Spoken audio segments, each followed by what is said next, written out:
Bob Cordoni brought the idea back. Then he was talking about, having a depot. And he checked around and we find where the ICBC office is right now and the inspection station there. They were clearing out the properties there, and there was a garage. It was about the size of a double garage.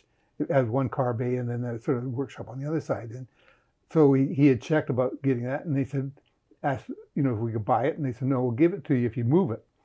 So we got a bunch of the guys together, and we raised it up, put some logs underneath it. This is all hand labor.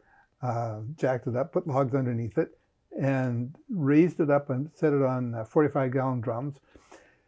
He talked to Valley Heavy Haulers, and they brought a truck in and slid it underneath that, and we lowered it down onto the deck of the truck, and they had a permit at, I think it was 11 o'clock at night, to take this down to the landfill site. He had already got the permission from the municipality to put this building down to the landfill site.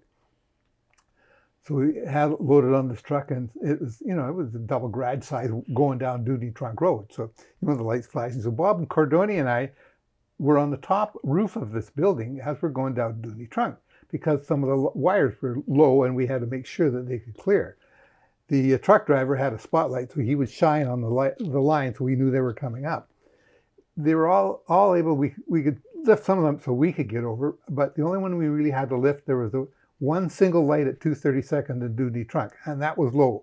So as it came up to the front, Bob and I grabbed it, he on one side of the roof and I on the other, and we walked it to the back and then dropped it off the back of the shed at the back. And where were we going to drop it? And he parked the trailer there, and the next day a bunch of us got down and jacked it up off the trailer, and the guy drove the truck away. I think he only charges $50 or something to drive it down there. That was 1972, so it was quite a way back, but that was our first recycling depot.